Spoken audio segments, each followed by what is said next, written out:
How you doing? My name is Nicole Bishop. I am a federal retirement specialist with 15 years of federal service. And today I want to talk to you about some forms that are vitally important, but a lot of employees never fill them out, or if they fill them out, they don't keep them up to date. And those are your beneficiary forms. Now there are 4 forms. And basically, if you've never really heard of them, they are the way that you let the government know where you want your benefits to go. If you do not complete these forms, then they go in the order of precedence. So you don't have to, which is why a lot of the times employees don't fill it out. However, you're really encouraged to fill them out because it just makes things a lot easier. One of my duties, besides helping employees to retire and letting them understand their benefits, when an employee dies in service, I am one of the people that help your family members get the benefits that they're entitled to. Now, depending on what type of family member it is, if it's your spouse and it goes in order of precedence, I will tell you, at my agency at least, it is going to be pretty seamless for your spouse to get it. Anybody else, depending on what those benefits are, your family members will have to jump through a lot of hoops in order to get those benefits that they are entitled to. So though you don't have to fill them out, definitely recommend them. So let's talk about what are the forms. So you've got your SF 1152, that's your unpaid compensation form. So that's going to be everything that is owed to you, basically, like your last paycheck, if you've got annual leave on the books, if you've got an award, things like that. The SF 2823, that is your life insurance form. So if you have life insurance, you complete that beneficiary form so your loved ones would be able to get your life insurance in the case of your passing. The SF 3102 for FERS, that is your contributions that you've paid in the FERS. Now that one could end up be superseded if there is a survivor benefit involved. But if there's no survivor benefit, you kind of fill that out to see who would get the contributions you made into FERS. And then lastly is the TSP. Now that one, though it is important and you want to fill that out, you can do that right on TSP's website. That's the only form that you do not turn into your agency. So you would do that on the TSP's website. They make it really easy. The other forms you turn into your HR, and they make sure that those are processed. Now, you want to be very careful when you're filling it out. It does have directions. Make sure that when you're filling it out, you fill it out correctly using the instructions. Now, your HR specialist, if when you fill it out, you've got to get 2 witness signatures, they cannot be whoever the beneficiary is for that particular benefit. So just make sure it could be anybody. It just cannot be the beneficiary. Doesn't need to be notarized. They just have to sign that they witness you sign it. Make sure you sign it. I've gotten far too many where they've got witness signatures, but the employee themselves didn't sign it. You really want to make sure. So of course, it is for your HR to do their due diligence and make sure that you fill it out correctly. But when I first became a specialist, this story stuck with me, so I'm going to share it with you. And this is why I really harp on people.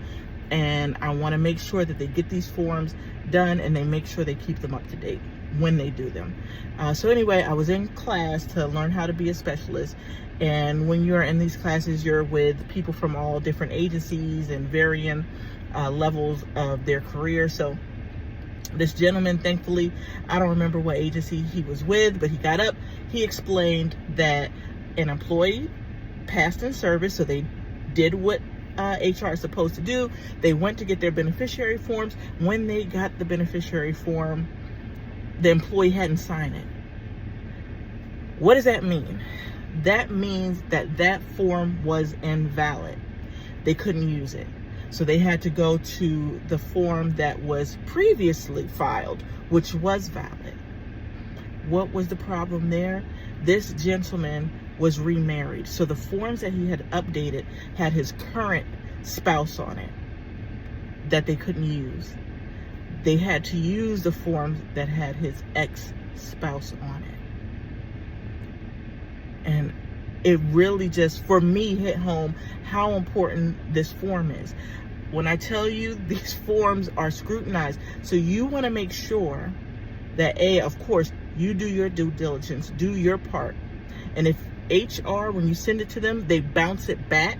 I have a surprising number of people who give me bounce back on something because these forms, they can't have white out, they can't have scratch outs on it. OPM is very, very particular with these forms because they're so important. And it does surprise me when people give me pushback. I think they just think like I'm being I don't know. But it's really to help you, because if these forms are not filled out correctly, then they are invalid. And I want to make sure your family gets the benefits they deserve almost as much as you do. So if your HR bounces it back, please just do the fixes that they tell you to do. And then make sure when HR gets it, if you can, just ask them, may you have a copy of it. Put that copy in a safe place. I give them to the person, it's my wife, so she knows, and my mom, they know where it is, just in case something happens. But you know, if you don't want to do that, at least make sure somebody knows where your copy is. And you want to make sure that that copy makes it into your EOPF, your electronic official personnel file that you have. So when you provide it, see if you can get a copy and ask them when it will be in your official personnel file.